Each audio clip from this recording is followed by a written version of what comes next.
Sampurasun Barai Cakra. Sebelum dongengnya dimulai, jangan lupa subscribe, tekan tombol lonceng, terus ditunggu juga nih like dan komen ya.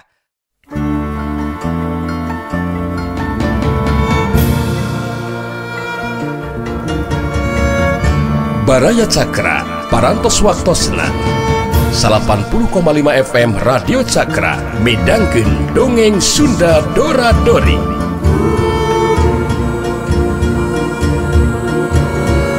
Simkuring sapara kanca ngahaturkeun wilujeng ngadangukeun.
Nang bule maju dina raja ngagunakeun kekuatan talaga lapisan sapinuhna.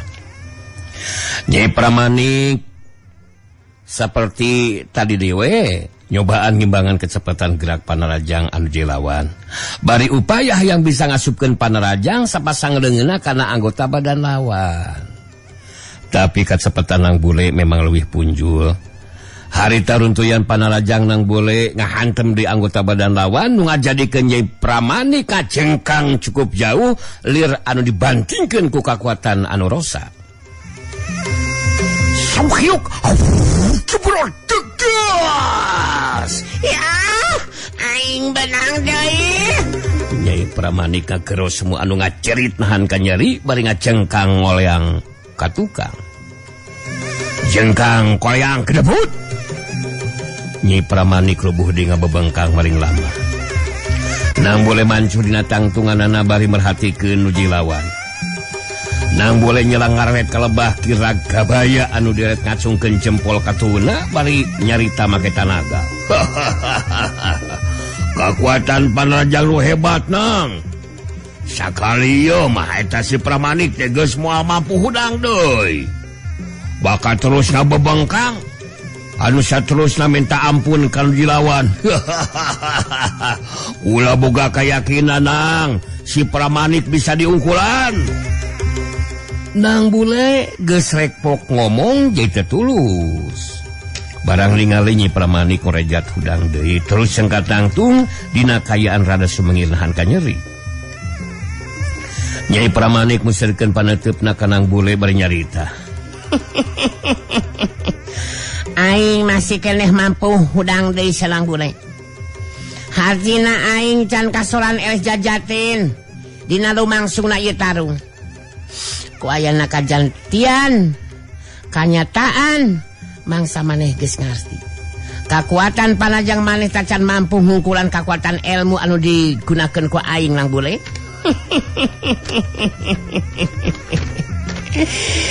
Jadi kekuatan Panarajang maneh kurang hebat nang boleh. Tapi bisi maneh masih kene penasaran aing masih kene mereka sempetan. Pikeun dibankeun kekuatan Panarajang anu leuwih hebat nang boleh.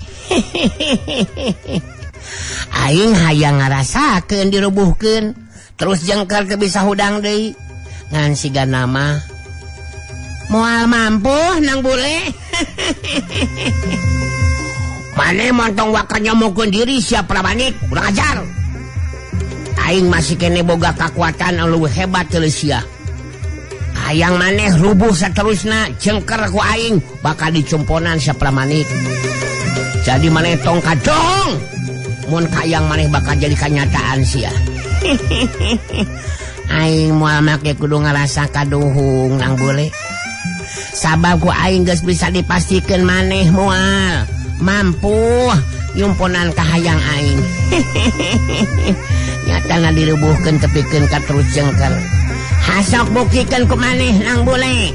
Nang boleh sagade diri pikeun maju dina Rajang ngagunakeun kakuatan talaga lapisan sapenuhna. Atuh memeh maju dina Rajang nang boleh nyaita heula. Bakal dibuktikan ku aing.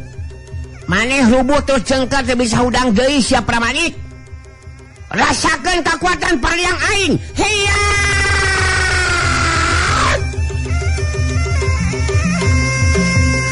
Jurelat cilung nang boleh maju dina Rajang.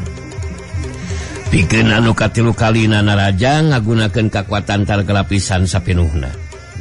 Sedengkeun Nyi Pramanik masih keneh nyobaan ngimbangan kecepatan gerakan lawan karep hayang bisa ngasupkeun panarajangna kanu jadi lawan.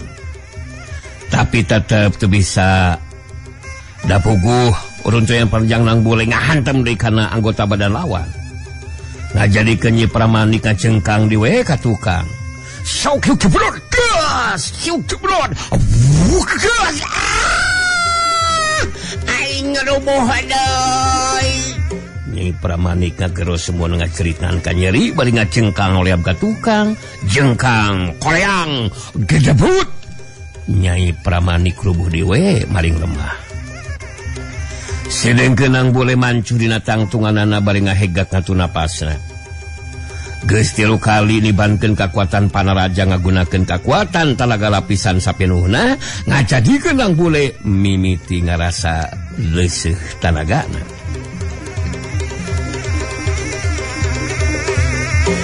Saterusna nang boleh ngahulang di we. Sabab nu jai lawan harita ngrejat di hudang terus cengkat tangtung. Nyai Pramanik mancu dina tangtunganana bari musirkeun perhatian kanu jilawan terus nyarita. Kakuatan panarajang maneh. Majarkeun kakuatan panarajang anu paling hebat nang boleh.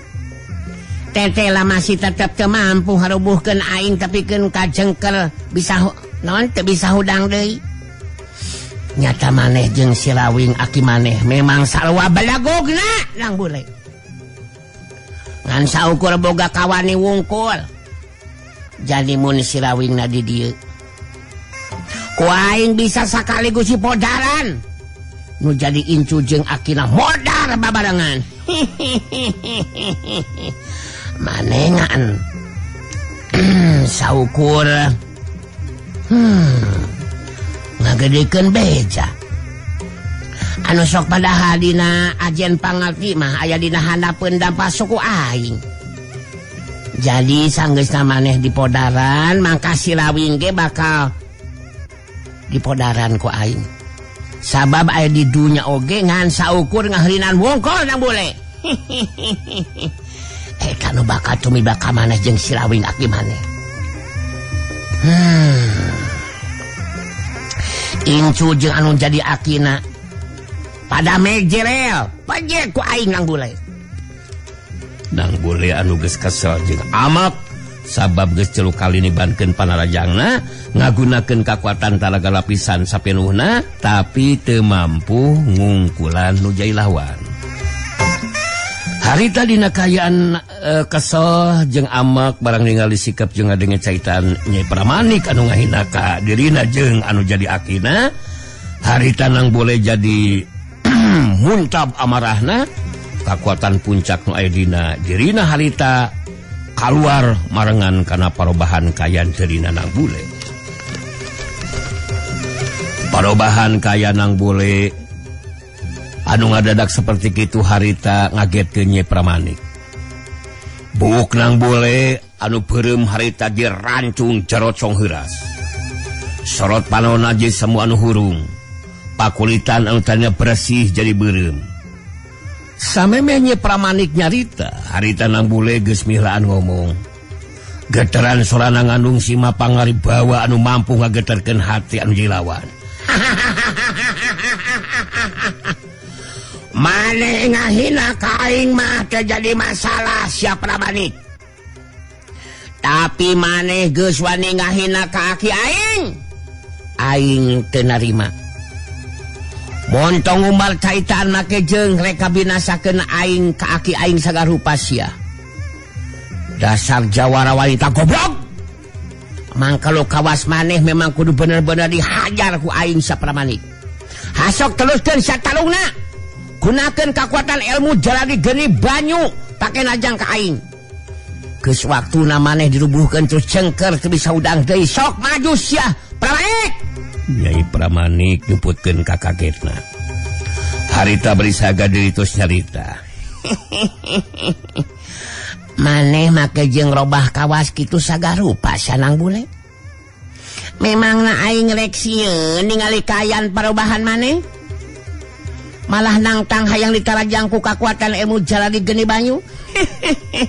Maneh salua jeung nantang hayang gancang modal sia nang bule. Sok gunakeun kakuatan kokot katu maneh anu ngandung kakuatan panas jeung kokot kenca maneh anu ngandung kakuatan tiis ya pramanik. Ieu aing bakal dibuktikeun. Ku aing bakal dibuktikeun kakuatan sabasang leungeun maneh eueuh nanaonan digunakeun pikeun rajang ka aing mah.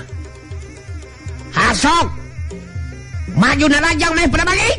Nyai Pramanik anu masih kene ngagunakeun kakuatan ilmu jaladi geni banyu harita jadi kahudang amarahna jeung panasaran sabab nang boleh bangun anu nganggap enteng karena kakuatan sapasang leungeun anu ngandung kakuatan panas jeung kitu. Bari saya gadiri pikeun maju narajang Nyai Pramanik tos carita. Maneh benar-benar geus nganggap enteng karena kakuatan ilmu anu digunakeun ku aing lang bule. Aing bakal ngagunakeun kakuatan sapinuhna dina mangsana narajang. Kabeunangan ku panarajang leungeun katu aing.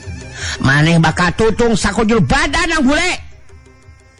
Kabeunangan ku panarajang leungeun kenca aing bakal beku sakujur badan maneh nang bule. Ayeuna aing bakal ngabuktikeun kamampuan aing tadah sia. Heya.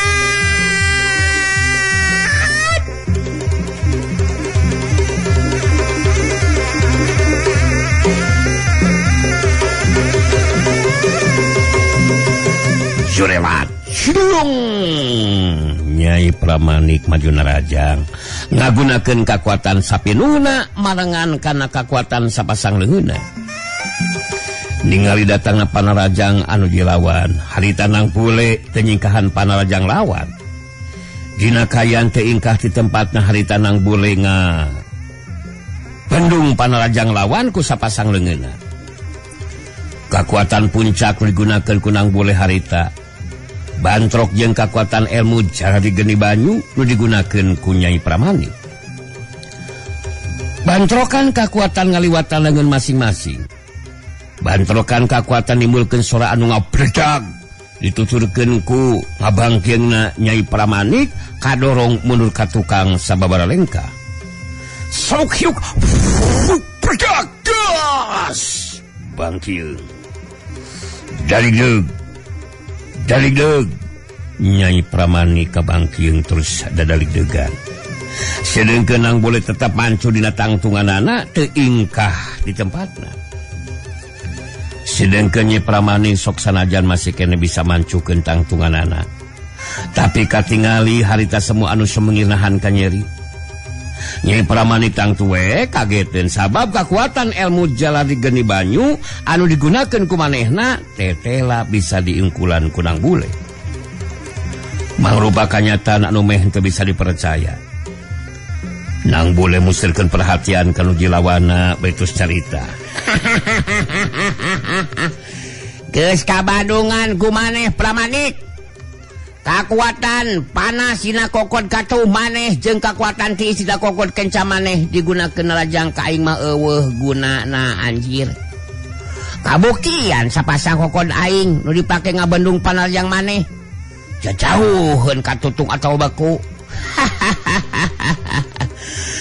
Teu lecet-lecet acan sia Pramanik. Nyai Pramanik masih kene panasaran sigana mah terus nyarita. Maneh tong waka ngarasa geus unggul nang bule. Aing masih keneh mampu jeung sanggup pikeun neruskeun ieu tarung. Aing bakal turun tutumpuran. Aing bakal tarung tutumpuran. Aing bakal ngadu jiwa sianang bule. Ku aing bakal dipastikeun aing atawa maneh anu bakal rubuh eueuh nyawaan. Aing masih keneh boga kakuatan ilmu sejen sia. Rek ngagunakeun ilmu nu sejen nahaon deui maneh teh sapramanik. Hasok gunakeun anjir. Diladenan ku aing mah rek ngagunakeun ilmu naon oge sia. Anu jelas sakali maneh kabeunangan ku panajang aing, maneh geus moal bisa menyat deui sapramanik. Percaya kana omongan aing sia. Gunakeun kakuatan ilmu anu sejen sia. Nyai Pramanik jelmaan siluman bajul sarongsong.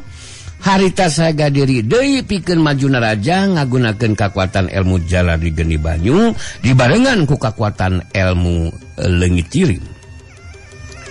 Sedengkeun nang bole nu ditarajang harita teu ingkah di tempatna. Barang panarajang lawan datang, harita nang bole ngabendung di panarajang lawan ku sapasang leungeunna.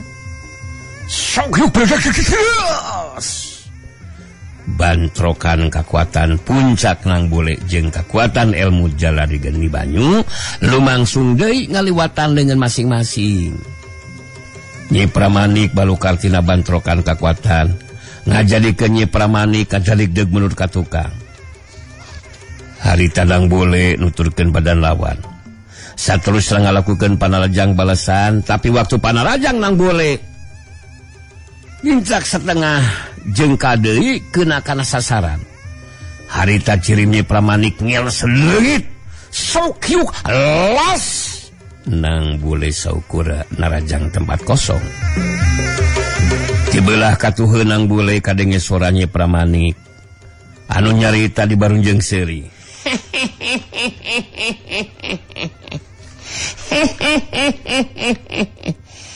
Ieu aing aya di dieu nang bule. Sakuduna mah sakumaha hebatna kakuatan palajang maneh, tapi kangaranan teu kena kana sasaran mah eueuh gunana. Kakuatan ilmu jala di geni banyu digunakeun ku aing diimbangan ku maneh nang bule. Tapi kangaranan panajang teu bisa kena kana anggota badan aing. Lain hartina kakuatan panajang maneh. Eueuh, naon hartina sia. Jadi maneh teh ayeuna mah nganalkeun ilmu ngaleungit budanya. Geus tinggalkeun maneh tarung ngagunakeun ilmu anu kitu patut mah anjir. Sabab keuna nahaon ngaleungit ari ku aing bisa kadeleh maneh mah. Percuma anjing ngaleungit oge percuma mun kadeleh mah. Lamun ngaleungit teu kadeleh ku aing baru hebat. Aing kasebut ngaleungit kadeleh ku aing mah eueuh nanaonna lamun kitu patut anjir. Ceuk aing ge maneh mah jawara wanita nu goblok jeung balagug. Gablek kemampuan saukur kitu patut hayang binasakeun incuna si Rawing. Dasar otak dina bujur maneh mah Pramanik. Nyai Pramanik beuki muncak amarahna ningali sikap jeung carita nang bule anu geus kanggap enteng ka diri. Nyai Pramanik sagede diri baitus carita.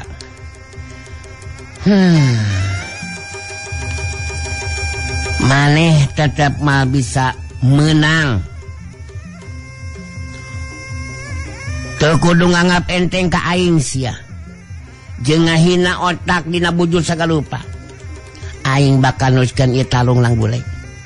Aing bakal ngadu jiwa tarung tutumpuran sia nang bule. Dina panganggesan tarung bakal aya kapastian aing atawa maneh anu kasolan el jajaten.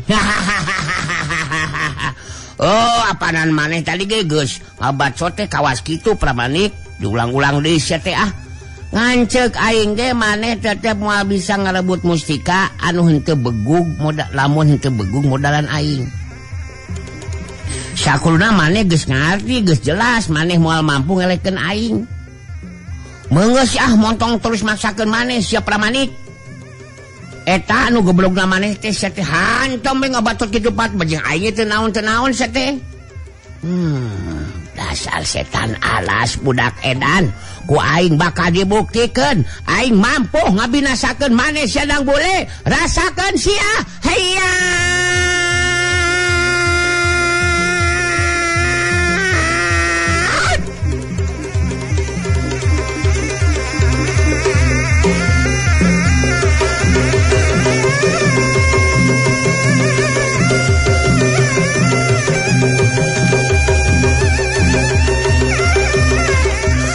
Lewat culung Nyai Pramanik maju dina Rajang, tapi seperti tadi dewe Panarajangna dibendungku sapasang leungeunang Bule dina kayaan bae teu ingkah di tempatna. Waktunya Pramanik ngadaligdeug ka dorong ka tukang akibat bantrokan kakuatan harita nang Bule nuturkeun deui badan lawan anu ngadaligdeug ka tukang karep rek dibankeun Panarajang keur dilawan. Tapi pikeun anu kadua kalina jarek setengah cengkal deui kana sasaran harita ngiles leungit deui cirimna Nyai Pramanik. Sakyuk las kajadian saterusna jirim Nyai Pramanik jadi aya di tukangan badan nang Bule. Harita Nyai Pramanik ngabongohan lawan ti tukang gerakanana meh henteu nimbulkeun sora mangsa ngalakukeun Panarajangna. Tapi kaya nang Bule anu keur ngagunakeun kakuatan puncakna. Teu bisa dibohongan ku cara anu saperti kitu. Samemeh Panarajang Nyai Pramanik ngahantem kana tongongna nang Bule. Harita nang Bule geus ngabalikeun badana, langsung ngapendung Panarajang lawan. Sokyuk. Gas. Geus waktu sababaraha detik. Harita nang Bule malasna Rajang. Tapi pikeun anu kaceru kalina harita cirim Nyai Pramanik ngaleungit wae. Sakyuk alas. Cirim lawan ngaleungit. Nang Bule mancuna tangtunganana bari ngareka belah kencaeun tangtunganana badana harita nang Bule tos nyarita. Ku aing bisa kadeleh maneh aya di dinya Pramanik. Cek aing ge eueuh hartina maneh sate kaos bebenyit wae nyaho ku aing teh kadeleh kejeung ngaleungit sarupa ngaleungit kana haon sia teh. Mun kayaan maneh bisa kanyoan ku aing mah naon kejeung ngagunakeun ilmu ngaleungit sarupa sia teh.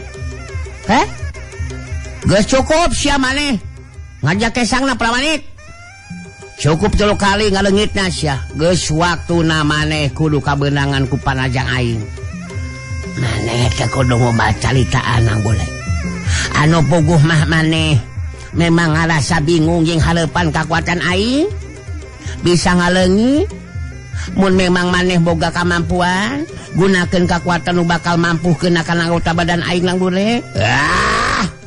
Sok sia ku aing ayeuna bakal dibuktikeun sia Pramanik maneh geus moal bisa ngiles leungit deui jirim sia. Tadah sia.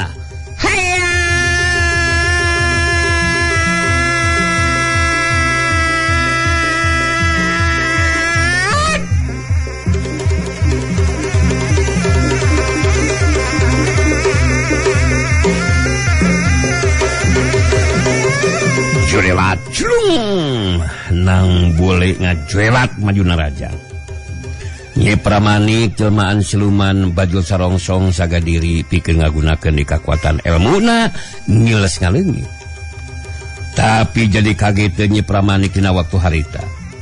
Sabab waktu Panarajang lawan dina jarak sajengkal deui keuna kana sasaran harita Nyai Pramanik tetela teu mampu ngagunakeun kakuatan cirimna.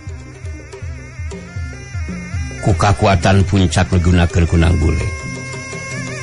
Akhirna Panarajang dengan kata nang Bule harita langsung ngahantam silah lawan.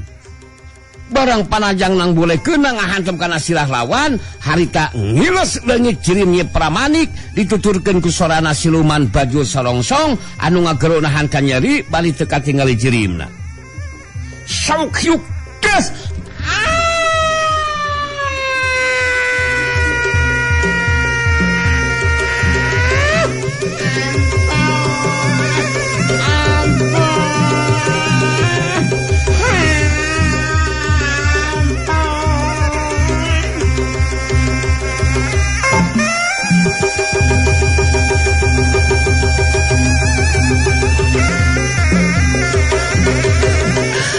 sora siluman baju sarongsong geus teu kadenge deui.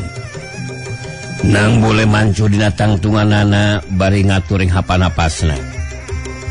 Sidengkeun Kirabaya ningali kana kajadian anu mangsung dina waktu harita, Kiragabaya jadi ngarahuh bari ngomong dina jero hatena. Waduh. Jan. Jelas gagal ieu mah upaya dilakukeun ku siluman baju sarongsong. Padahal si baju sarongsong teh makhluk gaib.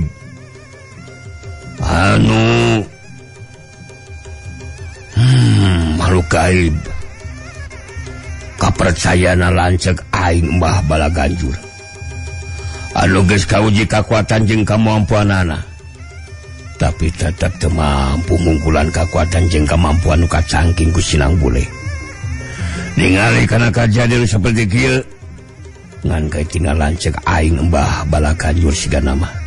Anu bakal mampu jeung nyaho carana pikeun ngungkulan Sinang Bule. Makhluk gaib kepercayaan Mbah Balaganjur nyata bisa diungkulan ku Sinang Bule. Bener-bener hebat ya incuna Silawing teh. Tapi aing boga keyakinan Mbah Balaganjur lanceuk aing bakal mampu ngungkulan Sinang Bule. Kiragabaya ngarasa hanyelu oge hatena. Tapi kanyataan nu lumangsung kudu ditarima ku deurina. Kiragabaya merhatikeun kalebah Nang Bule anu geus leler amarahna, ngajadikeun kayaan dirina jadi pulih normal deui. Geus kitu mah Kiragabaya harita datang nyampeulkeun ka tempatan Nang Bule. Sangeusna deukeut harita Kiragabaya tos nyarita. Waduh. Tetela anu geus ganggu teh datang ti alam gaib geuninganna. Makhluk gaib anu nembongkeun jirimna sata hayang musik anu dibawaku Ujang Kasep Nang Bule. Tapi kula ngarasa suka jeung sugema Kasep. Sabab sanajan gangguan teh dilakukeun ku makhluk ti alam gaib, tapi tetep bisa diungkulan ku Nang Bule. Nang Bule harita sikep jeung caritanana aya dina karakterna Eyang Buana Putih. Sikep jeung caritanana jadi tenang. Mohon abdi ge teu nyangki bakal ngalaman kajantenan sapertos kitu ki. Aya gangguan ti makhluk gaib geuningan. Mun eta we tos puguh nu aya di alam nyata anu palaikana mustika teh. Bet makhluk gaib ge aya nu palayeun geuningan ki. Ari kitu teh mah da puguh eta mustika teh memang nu aya di alam gaib nah. Jadi teu matak aneh mun makhluk gaib ge hayang ngapi milik eta mustika. Anu jelas kayaan geus tenang ayeuna manang. Kula keur sae tibra jadi kaganggu. Duh, aya-aya we ieu mah gangguan teh nang. Mohon aya-aya wae ieu mah ki. Sok ditelaskeun deui we kulemna ki. Kaayaan tos aman ayeuna mah. Abdi ge da bade monok deui ki. Lewat kalayang kulawit Nang Bule ngacelat terus ngalayang atawa ngagulantung dina luhur tatangkalan. Dua sukuna dikaitkeun di kana dahan tatangkalan atuh Nang Bule sare deui ngalong.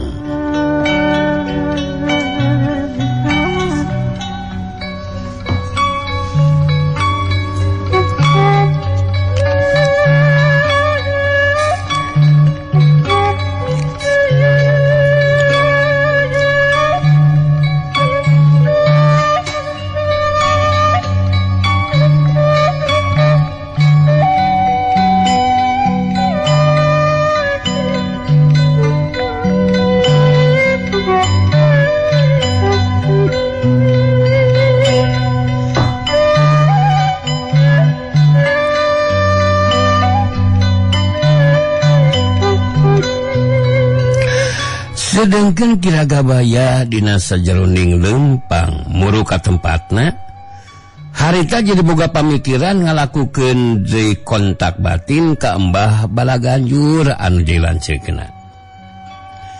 Kiragabaya henteu waka ngagoler. Manehna masih kene panasaran hayang ngalakukeun deui kontak batin ka Embah Balaganjur. Tumali jeung kagagalan nu dilakukeun ku siluman Baju Sarongsong.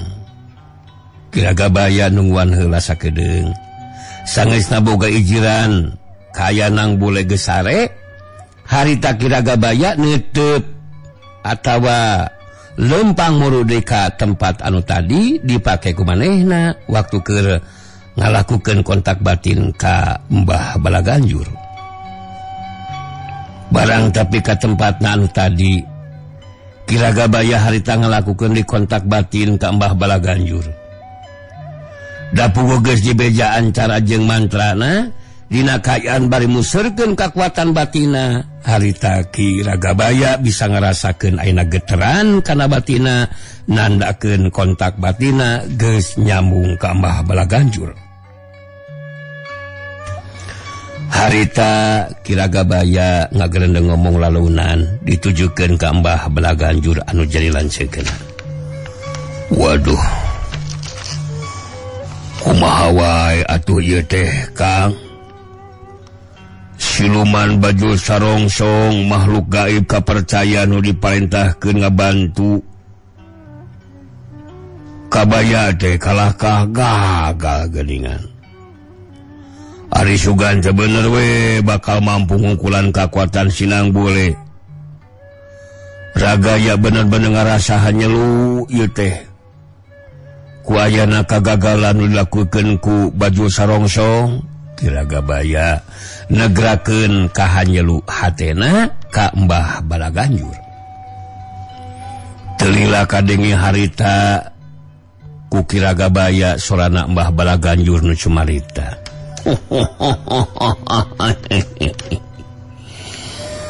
Ngelewek abang geus leuwih diheula dicaritakeun ka ilaing ragaya. Si Baju Sarongsong diparentah ku dewek ngabantu teh ngarah ilaing itu terus-terusan panasaran.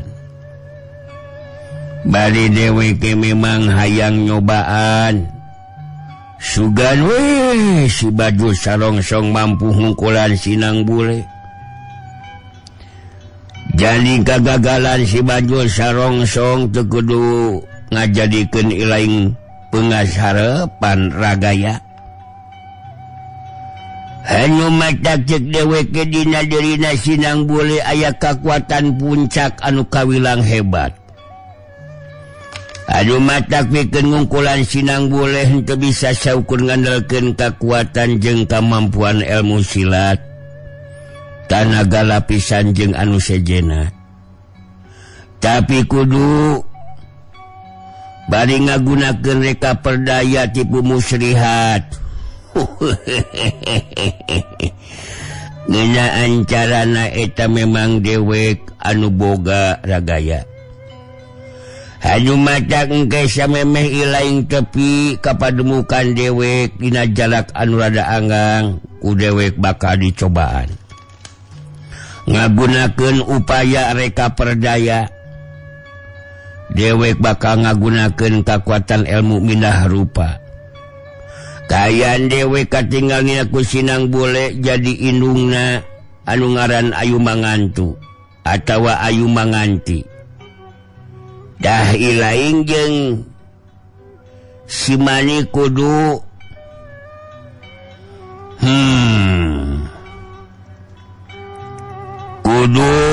ngarobah diri. Lamun hayang ngabandungan kejadian anu bakal lumangsung. Kumaha kaharti kumaneh ragaya? Kaharti Kang Ganjur. Jadi mun kitu mangke ragaya jeung si Manik kudu nyelang ilit heula ninggalkeun Sinang Bule. Saterusna dina kayan Sinang Bule keur sorangan, Kang Ganjur bakal datang dina jirim Ayu Manganti gitu. Nya indungna Sinang Bule. Tapi nah moal curiga kitu kira-kira eta Sinang Bule teh. Kakuatan ilmu minah rupa anu bakal digunakeun ku dewek. Tasub ilmu minah rupa anu paling istimewa ragaya.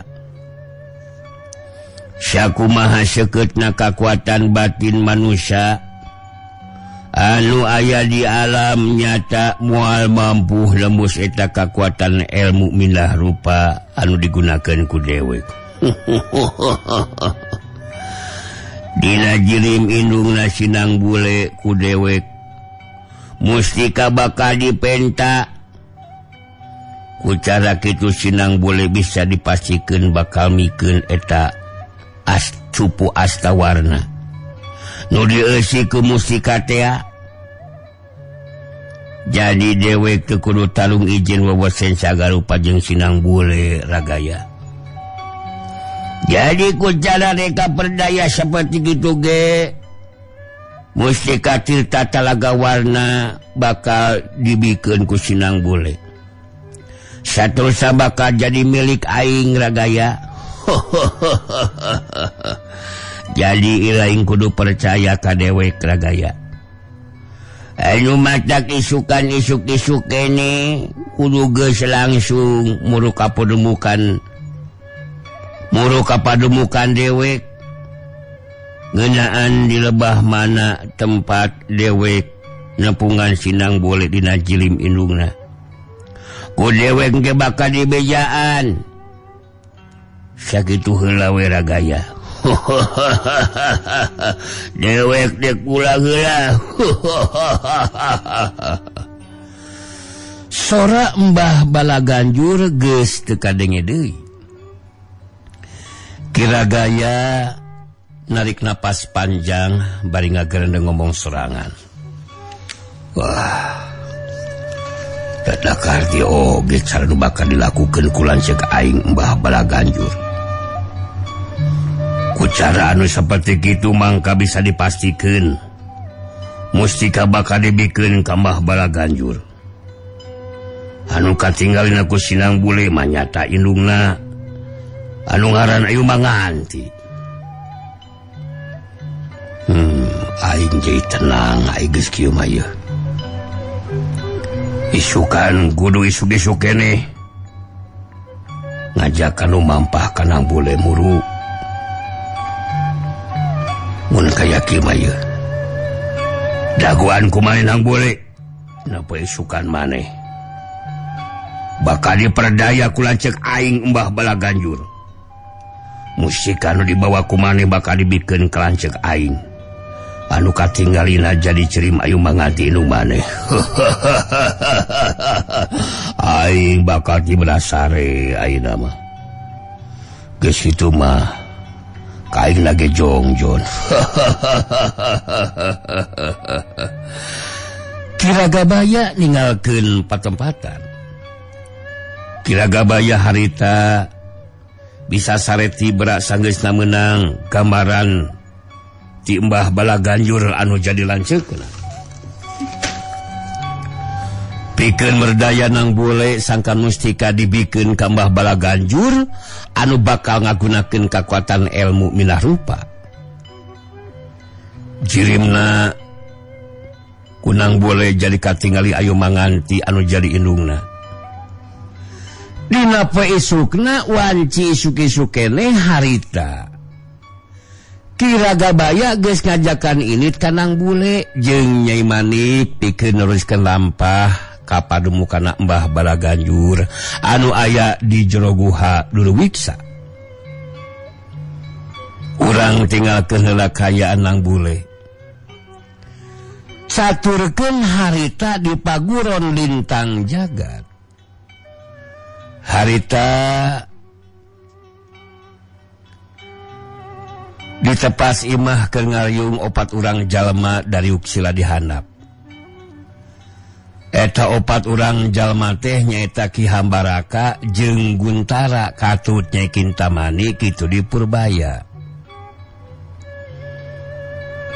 Ki Hambaraka anu haita keur cumarita. Apa jadi si lain tiluan kudunya ho kuring anu diurus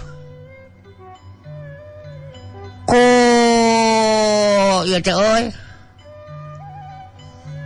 geus mulang deui sarta ngalampirkeun sababaraha poe deui ka hareup Tuan Willem jeung rombongan soldadu anak buah nanti bakal aja datang ka dieu euy. Amin. Harita si Tuan datang bikeun nyumpunan kana jangjina ngabangun karaton teh euy. Heuh tempat cicingna pangarsa nu mulia ge Walangkas. Anu ngawasa nu ka Jawaran teh euy. Jadi Rajana Jawara sarta ngawasa sakabeh daerah nu aya di Tatasuna. Amin. Saterusna sakumaha pangimutan dewek unggal poe teu boleh aya wae jago jeung Jawara nu datang ngagabungkeun diri jadi anggota barisan Walangkas Jaya. Amin. Jadi kekuatan ulang teh terus tambahan kieu gini euy. Nya meningkan ngagabungkeun diri atuh Ki Baraka jeung tibatan kudu dianggap atawa dijadikeun musuh urang mah kangalan ngagabungkeun diri jadi anggota barisan Walangkas Jaya mah tangtu bakal kabagean senang dina nyorang ieu kahirupan sabab bangsa nu mulia Kakang Walangkas mun geus cicing di karaton teu beda ti raja mah sakabeh anggota barisan Walangkas teh bakal nanti kalage kahirupan anu senang malah geus sidik ayeuna mah